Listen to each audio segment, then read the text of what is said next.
আমিও যেটা বলেছি যে আমি ছাত্রলীগের কর্মী ছিলাম না, শুধু ছোটখাটো একটা নেতাও ছিলাম, হলের পোস্টেড ছিলাম।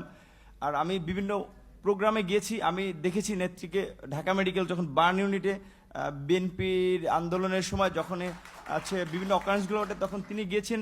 আমরা রাস্তার পাশে দাঁড়িয়েছি, তাকে দেখেছি গাড়ির কালো গ্লাস থেকে স্পষ্ট দেখতে পারিনি, টিভিতে দেখেছি। আর আজকে দেখার পরে আমি অনেকক্ষণ চেয়ে রয়েছি। আমি 2.5 বছর বয়সে আমার মা মারা যায়, আর আমার ছোট ব্যাচকে এখানে এসেছে, ওর বয়স ছিল তখন 1 বছর। আমার মায়ের এটা আমি যতটুকু মনে করতে পারি, আমি সেটা খুঁজে পেয়েছিলাম আমার প্রাইমারির একজন শিক্ষিকার মধ্যে, আমি যেই প্রাইমারিতে পড়েছি।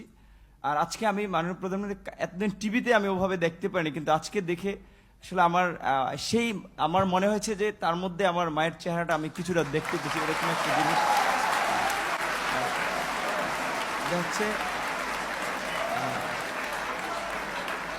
সেজন্য অনেকে আসলে বিভিন্ন উপাধিতে বলে থাকেন। আর আমরা একটা জিনিস দেখেছি যে আসলে তিনি প্রধানমন্ত্রী হিসেবেও, আমি বলবো না তিনি প্রধানমন্ত্রী, তিনি সবার প্রধানমন্ত্রী, তারপরেও তার কিছু স্পেশাল আসলে ক্যারেক্টার যেটা আমরা দেখেছি যে কখনো ছোট শিশুকে কোলে নিয়ে, মানে একদম সিম্পল একজন যে নারীর যে ভূমিকা সেই ভূমিকা অবতীর্ণ। আবার যখন দেখেছি আন্দোলন সংগ্রামে মানে তার শুনেছি ওই সময়ের তার সেই মানে ছাত্র রাজনীতি থেকে উঠে এসেছে, তার কৃতিত্বের কথা আমরা শুনেছি। আর বঙ্গবন্ধুর কথা তো এটি আসলে তো শুধু আমরা না, সারা বিশ্বের মানুষ জানে। আর তার সুযোগ্য কন্যা যদিও শেখ রেহানা আপা আমরা রয়েছে, কিন্তু এটি তো আমরা মানে সবার মধ্যে সব গুণ এককভাবে থাকে না, কিন্তু আপা আমরা মনে করি যে আসলে যেটা বঙ্গবন্ধুর মধ্যে অনেকে বলে যেটা ছিল তার পুরোটা মনে হয় যে আমাদের নেত্রী পেয়েছেন।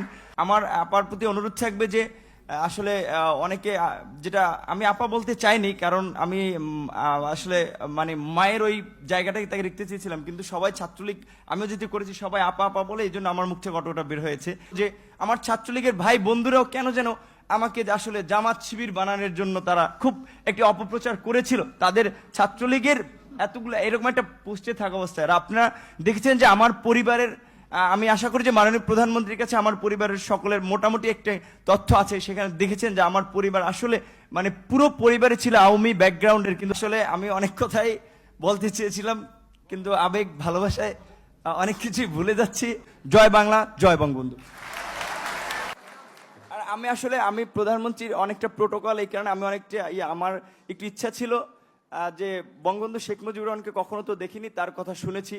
আর তার গান যেটি আমি ক্লাস 5-এ একটা গান খুব ভালো লেগেছিল, আমাদের স্কুলের মাঠে মুক্তিযোদ্ধা সংসদ সন্তান কমান্ডের আয়োজনে একটা প্রোগ্রাম ছিল, ওখানে